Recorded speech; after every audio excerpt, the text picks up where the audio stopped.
On va revenir sur, évidemment, cette nuit aux États-Unis. Maxime Trouleau, sur ce débat, on va écouter quelques extraits dans un instant, et puis les auditeurs qui sont avec nous. Juste avant, et pour ceux qui se lèvent un petit peu plus tard, quelques heures seulement après la fin du débat, déjà, que disent les médias américains sur ce débat, Kamala Harris, Donald Trump? Ils font un peu le bilan, ils sont assez unanimes, Patrick, sur les résultats un petit peu de ce débat. Pour eux, c'est Kamala Harris qui l'a emporté pendant 1h30. Les deux se sont affrontés entre Donald Trump et Kamala Harris. Elle semblait avoir un plan pour le perturber, Donald Trump, et elle a semblé réussir lors de ce débat controversé. C'est ce que nous dit CNN. Pour le New York Times, Harris a poussé Trump dans ses retranchements. Pour le Times, c'est encore plus clair. Harris a gagné le débat, et même Fox News, Patrick, qui est réputé pour être pro-Trump, reconnaît la victoire de Kamala Harris, même si ils expliquent tout de même que les deux présentateurs qui étaient là lors de ce débat d'1h30 ont aidé Kamala Harris.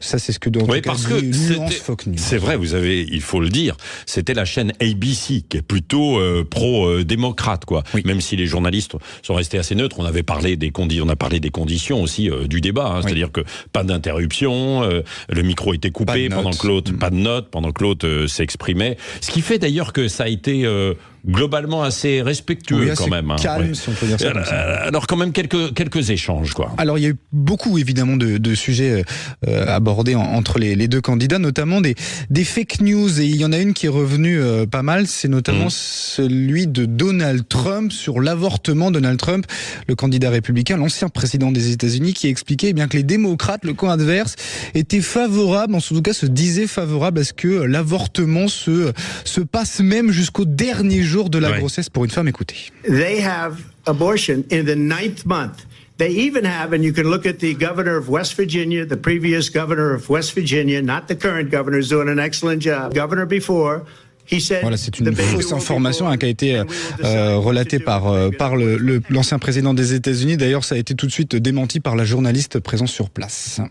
Et puis il y a eu d'autres choses, évidemment. D'autres choses, évidemment, l'actualité américaine, Kamala Harris d'ailleurs, qui est revenue sur l'actualité de Donald Trump et l'actualité judiciaire de l'ancien président des États-Unis. Well, I think this is so rich.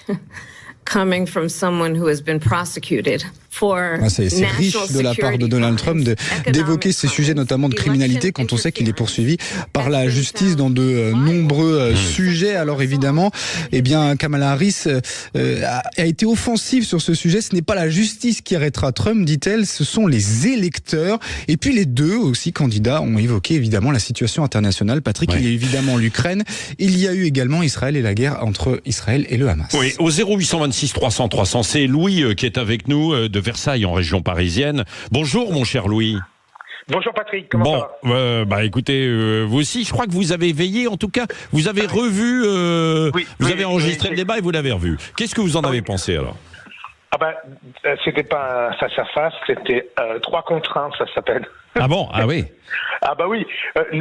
Les deux soi-disant journalistes, qui sont plutôt des propagandistes en fait, systématiquement étaient désagréables, agressifs, disaient du genre à Trump, vous savez, vous avez dit des choses terribles, est-ce que vous êtes d'accord que vous avez dit des choses terribles?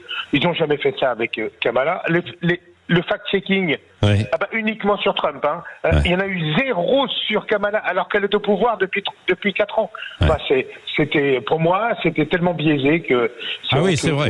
Vous avez trouvé. Vous êtes pro-Trump ou pro-Harris, Louis, ou pas, non?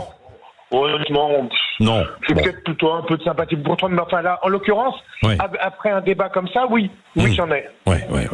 Bon, merci de votre réaction. Si vous voulez continuer de réagir sur ce sujet, 0826 300 300. Denis Jacquet est avec nous, chef d'entreprise qui vit aux États-Unis, donc qui sent aussi la société américaine. Bonjour Denis. Bonjour Patrick. Bon, Denis Jacquet, vous avez vu, vous aussi, ce débat. Est-ce que c'était du 3 contre 1, comme le dit Louis? Aujourd'hui, le premier point, mais je pense que vous le savez tous, la presse depuis Trump d'ailleurs, c'est lui qui est un petit peu à l'origine de ça, est complètement polarisée. C'est-à-dire que avant, la presse était pour éduquer, pour élever, pour informer, pour pour vérifier aussi. Maintenant, il y a ceux qui sont tout à gauche, il y a ceux qui sont tout à droite, ceux qui sont pro-Trump et ceux qui sont contre. Donc, il a polarisé ça. Et effectivement, il était sur un média qui n'était pas directement favorable pour lui, mais je veux dire, il a accepté le débat, il connaissait le contexte, il pouvait se préparer. Donc, oui, bien évidemment, plus de face, enfin, ce que votre auditeur a dit avant est tout à fait vrai, mais il a accepté le débat, il connaissait le jeu, il connaissait l'enjeu, il connaissait aussi les conditions, donc il n'aurait pas dû être surpris. Donc moi j'ai revu, alors j'étais dans l'avion entre New York et Paris cette nuit, mais j'ai revu le débat et j'écoutais ce que me disait ma famille aussi et mes amis qui m'envoyaient des WhatsApp dans l'avion, etc. C'est vrai qu'il y a un consensus assez fort dans la presse, mais comme dans les gens qui m'entourent, y compris les républicains, sur le fait de dire que Kamala Harris, sur la forme du débat, l'a emporté assez largement parce qu'en fait, elle a pêché à la grenade et lui, s'est retrouvé en flottaison vraiment instable et il a jamais su lui répondre véritablement fortement. Donc, la première chose, c'est que sur la forme, elle l'a vraiment emporté. Bon, alors, on revient de loin.